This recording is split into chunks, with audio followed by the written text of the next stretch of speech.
There is no excuse for domestic abuse. Every year, an estimated 18,000 people in Neath Talbot suffer some form of domestic abuse. Mae gan pawb yr hawl I fyw heb ofn. Paid cadw'n dawel, mae cam-drin domestig yn busnes pawb. Mae cam-drin domestig yn gallu digwydd I... yn rhyw le. Yn rhywun. At unrhyw oed. Mae'r siop un stop cam-drin domestig yn rhoi cyngor cyfrinachol am-drin a cymorth ymarferol I unrhyw un sy'n pryfu cam-drin domestig. Domestic abuse doesn't just affect women and girls. The Dean Project supports men and boys. Domestic abuse is not only tragic, it's illegal. South Wales Police will do all they can to put a stop to it. Gall cam-drin domestig digwydd mewn unrhyw berthynas. We work with those escaping domestic abuse, building opportunities for people to live well. Domestic abuse comes in many forms, including physical violence, sexual violence, controlling behaviour and stalking.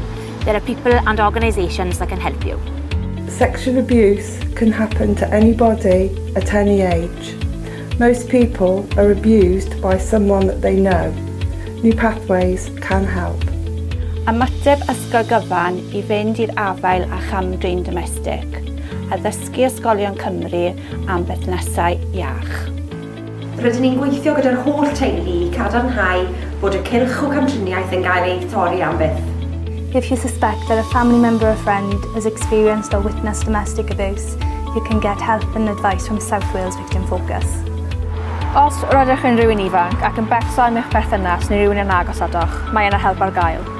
As adults, children who have witnessed violence and abuse are more likely to enter into violent and abusive relationships themselves. Our charity helps parents and grandparents with child contact problems.